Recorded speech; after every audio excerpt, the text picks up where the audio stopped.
우크라이나 전쟁에서 드론이 주목받지만 전통 무기 역시 적절한 사람에게는 여전히 효과적임을 종종 잊곤 합니다. 수천 대 전차가 우크라이나에서 파괴됐지만 전차는 여전히 역할이 있습니다. 러시아가 그 퍼즐의 조각을 맞추지 못하더라도 우크라이나는 할 수 있습니다. 우크라이나는 12월 소규모 러파르트 전차 부대와 함께 다시 그 일을 해냈습니다. 우크라이나 해병대가 드니프로페트로우스크 방향에서 러시아 측면 깊숙이 진격하며 다른 지역 공격을 준비 중입니다. 유로마이단 프레스 12월 17일 전선 보고서에 따르면 우크라이나가 러시아 측면을 압박하며 군대를 노보파블리우카에 더 가까이 이동시키고 있습니다. 자세한 내용은 보고서에 있습니다. 그 작전은 또 다른 작전에 이어 진행된 것으로 우크라이나가 이바니우카라는 중요한 강가 정착지에서 러시아 병사들을 몰아낸 것이었습니다. 이로써 우크라이나는 보우차 강을 건널 전초기지를 확보하며 러시아에 빼앗긴 영토를 되찾기 시작할 수 있게 됐습니다. 노보파블리우카도 그런 영토 중 하나입니다. 10일 월 중순 러시아는 겨울 안개로 시야가 제한되자 이를 이용해 침투를 시작했습니다.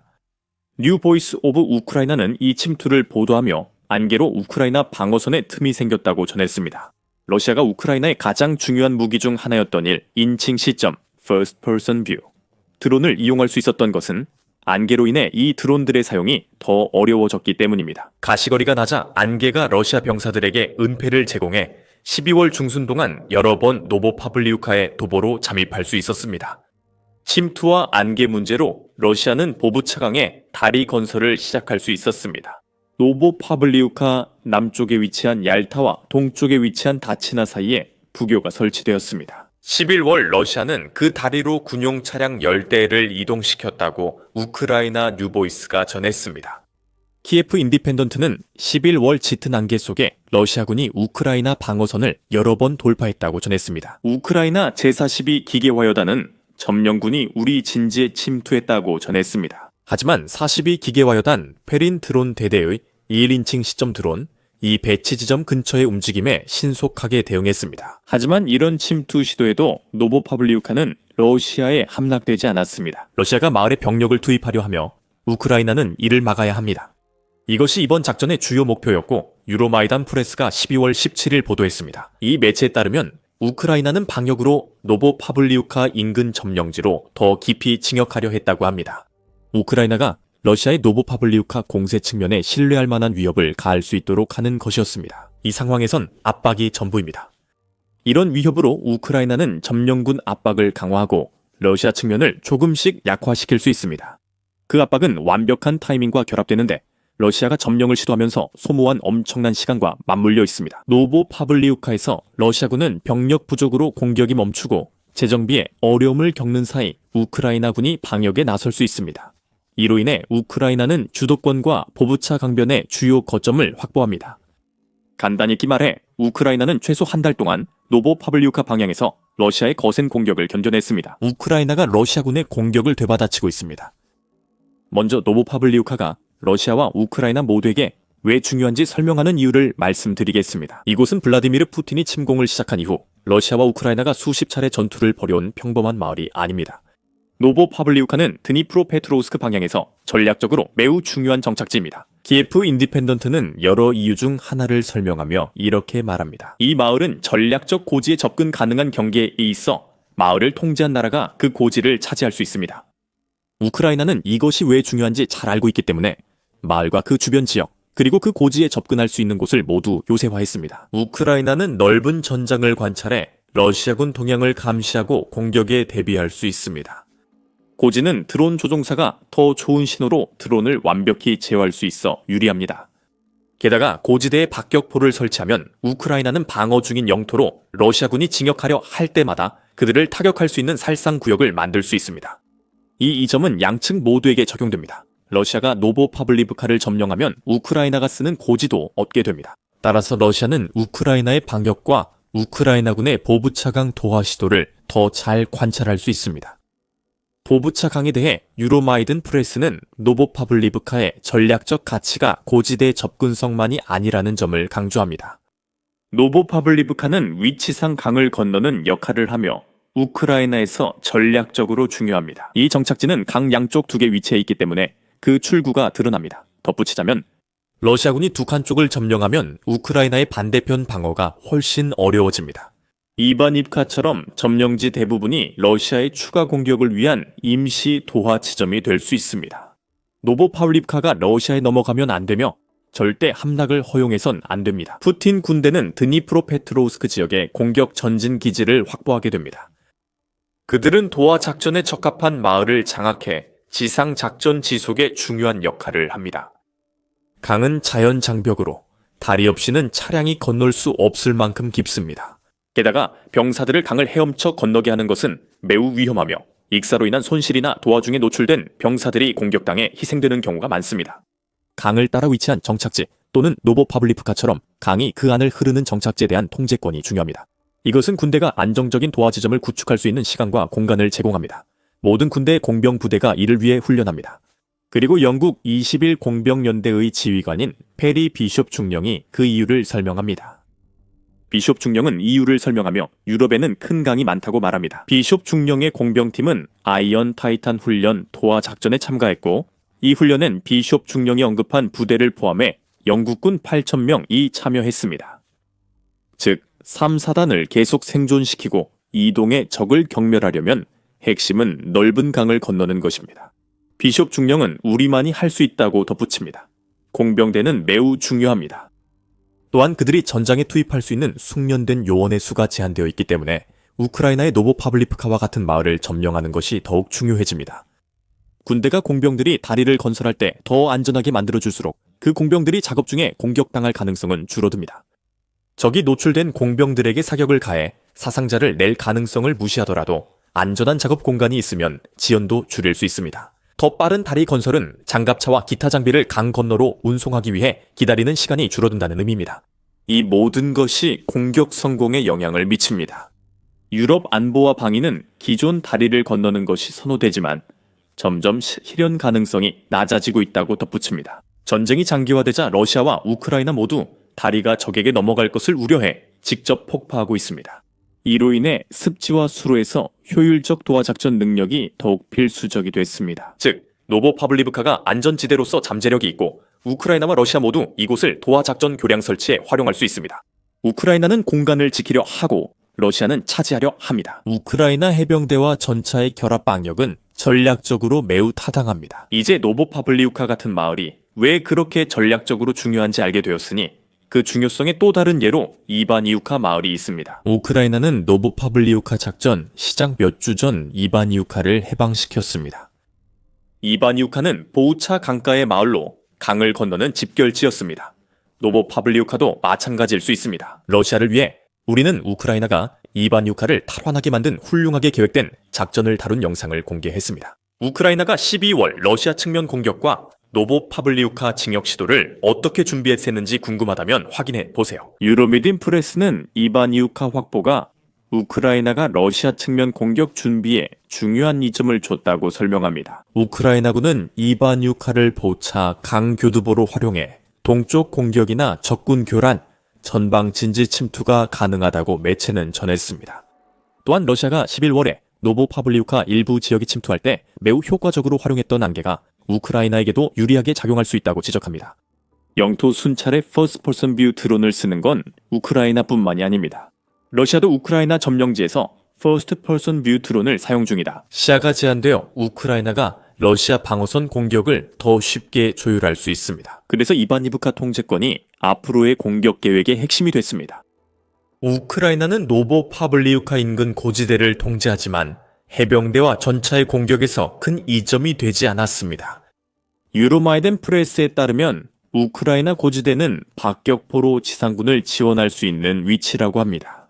그러나 우크라이나가 통제한 고지대는 지역 전체를 덮지 못했습니다. 이바니우카, 혹은 더 정확히 말하면 이바니우카는 보브차강 건너편의 영토와 같은 높이에 위치해 있습니다. 즉, 우크라이나는 이바니우카 뒤 고지에서 일부 화력 지원을 받지만 평지에서 공격해야만 합니다. 이상적이진 않지만 노보파블리우카를 향해 진격하는 러시아 병사들을 공격하는데 우크라이나가 활용하기에는 충분한 조건입니다. 러시아도 나름의 이점을 가지고 있었는데 이는 우리가 앞서 언급했던 그 이점입니다. 우크라이나가 이바니우카를 탈환했을 때 러시아군을 보우차강 너머로 밀어냈습니다. 그건 우크라이나가 방어하는 강 쪽엔 매우 좋습니다. 이것은 러시아가 이바뉴카를 되찾으려면 다시 한번 도하 작전을 계획해야 한다는 의미이지만 우크라이나의 이익은 보우차강의 자신 측을 방어하는 것 이상으로 확장됩니다. 우크라이나는 12월 중순 보우차강 건너편 교두보 확보에 집중해 공격했고 러시아는 이를 잃었습니다. 우크라이나가 이바뉴카를 해방하자 러시아는 문제를 일으킨 강에서 이득을 얻었습니다. 그 강이 우크라이나의 자연 방어선이 되어 이번 공격에 도움이 됐기 때문입니다.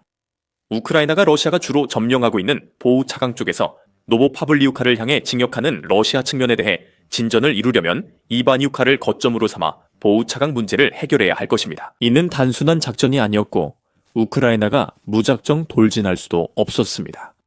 여기서 우크라이나의 레오파르트 1 A5 전차가 등장하게 됩니다. 우크라이나는 이 독일제 전차를 소수지만 무시할 수 없는 수량을 보유하고 있습니다. 8월에 우크라이나는 15대를 추가로 인도받았고 육군 인식에 따르면 이로써 지금까지 우크라이나에 인도된 총 레오파르트 21A5 전차는 103대가 되었습니다. 구체적으로 우크라이나는 이번에 레오파르트 1A5보다 업그레이드된 레오파르트 1A5 DK 주력 전차를 인도받았습니다. 우크라이나가 노보파블리우카 공격에 투입한 전차 버전은 확실하지 않습니다. 기본 버전이라도 레오파르트 1A5는 잘 운용하면 모든 합동지상 공격에 훌륭한 전력 보강이 됩니다. 아미 레코그니션에 따르면 이 전차의 주 무장은 105mm 로열 오드넌스 L7A3 강선포로 나토 국가들이 생산한 거의 모든 표준 105mm 포탄을 발사할 수 있습니다. 레오파르트 1A5는 최대 60발의 포탄을 싣고 42발은 차체 18발은 포탑에 적재됩니다. 전차의 반자동 장전 시스템으로 포탄 발사 속도가 빨라 근거리 위협에도 신속 대응이 가능합니다. 이 전차는 7.62mm 기관총 2정을 탑재하고 있는데 하나는 L7A3 오른쪽에 장착되어 있고 다른 하나는 지휘관 또는 장전수 위치에 설치되어 있습니다. 대공 방어 무기로 쓸 수 있습니다. 레오파르트 1A5는 연막탄 등 기능도 갖췄으며 연막탄은 위치 은폐나 탈출에 사용됩니다. 하지만 우크라이나가 러시아 측면 공격에 꼭 필요했던 것이 바로 이 무기들이었습니다. 일부 전차가 준비되자 우크라이나는 계획을 실행했습니다. 지리 위치가 확인된 영상을 사용해 사실을 검증한 결과 언론은 우크라이나가 레오파르트 전차를 투입해 노보파블리브카에 접근하며 러시아 측면에 대한 공격을 시작했다고 전했습니다. 그 전차들은 진지를 잡고 베고 밀리미터 포탄을 러시아의 방어 진지에 발사하기 시작했으며 곧 있을 지상 공격을 준비하기 위해 적의 방어선을 약화시켰습니다. 안개가 우크라이나에 유리하게 작용했을 가능성이 높으며 우크라이나는 안개가 제공한 은폐를 이용해 이 전차들을 사용할 수 있었습니다. 이로 인해 러시아 드론 조종사가 전차를 퍼스트 퍼슨 뷰 드론으로 신속히 공격하기 어려워졌습니다. 레오파르트 전차가 그 자리에 있으면 드론은 계속 위협입니다. 우크라이나는 이를 알고 전차들이 임무를 마치자마자 후방으로 철수시켜 러시아 드론 사거리 밖으로 이동시켰습니다. 동시에 우크라이나 해병대는 전차가 약화시킨 러시아 방어선의 틈을 이용해 유세를 급습했습니다. 완벽한 진입 기회를 준 셈이죠. 그때 참호 청소가 시작됐고 우크라이나 해병 부대가 참호를 옮겨 다니며 러시아 병사들을 제거했습니다. 무턱대고 진격하는 것은 위험합니다. 해병대만으로 내부 상황을 알 수 없기 때문이죠. 참호에서 적을 기다리며 우크라이나 정찰 드론 조종사들이 중요한 역할을 합니다. 유로마이단 프레스에 따르면 해병대는 단 한 대의 정찰 드론 지원만 받았다고 합니다. 드론 촬영 영상이 실시간으로 우크라이나 지휘관에 전달돼 지휘관들은 이를 해병대에 전할 수 있었습니다. 지상에서는 러시아군의 매복을 피했고 모든 지상 위협이 무력화되었습니다. 하지만 그 일은 쉽지 않았고 우크라이나 해병대원들은 여전히 러시아 방어군의 터널과 참호에 들어가야 했습니다. 최상의 상황에서도 충분히 어려운 임무였습니다. 우크라이나의 레오파르트 전차가 러시아 방어선을 강하게 타격한 결과 러시아 요새 중 하나의 지붕이 부분적으로 무너져 우크라이나가 정리해야 할 터널 안으로 내려앉으면서 그 임무는 더욱 어려워졌습니다. 하지만 그것이 우크라이나 해병대의 진격을 막지는 못했습니다. 그들은 느리지만 체계적으로 수색을 지나생했고 그 결과 러시아는 큰 피해를 입었습니다.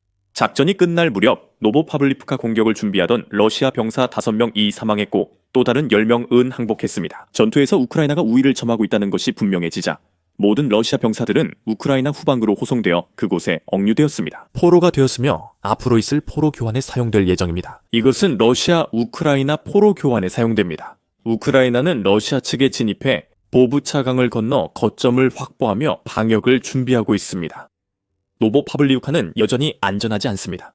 우크라이나가 도시는 장악했지만 러시아는 강을 건널 유리한 거점을 완전 점령으로 확보하려 합니다. 우리는 러시아가 여전히 공격을 계속하고 있다는 것을 알고 있습니다. 12월 17일 우크라이나 인폼의 보도에 따르면 그날 저녁까지 러시아와 우크라이나는 이미 87번의 전투를 벌였다고 합니다. 그중 적어도 한 번의 공격은 우리가 영상에서 앞서 언급했던 다치나 방향에서 이루어졌습니다. 하지만 이 최근의 공격은 우크라이나가 탱크, 드론, 지상군을 결합해 러시아 방어선을 상대로 얼마나 효과적으로 강력한 공격을 펼칠 수 있게 되었는지를 보여줍니다. 우크라이나의 성공은 또한 이바니우카를 탈환하면서 쌓아온 그들의 상승세에 힘을 더해주고 있습니다. 우리가 앞서 언급했던 그 압박은 이제 더 지속적이고 노보파블리우카로 접근하려는 러시아 측면부가 감당하기 훨씬 더 어려워질 것입니다. 또한 유로마이덴 프레스가 보도한 바와 같이 우크라이나가 얻는 모든 성과는 전선이 확장됨에 따라 러시아가 방어선을 더욱 얇게 펼치도록 강요합니다. 앞으로는 우크라이나가 노보파블리우카 방향에서 성공적인 공격을 어떻게 이어가느냐에 많은 것이 달려 있습니다. 하지만 현재로서는 우크라이나가 상당한 진전을 이루었고 러시아의 보브차강 도하 시도와 드니프로페트로우스크 깊숙이 진격하려는 시도를 저지할 만큼 점령지를 되찾아가고 있는 것으로 보입니다.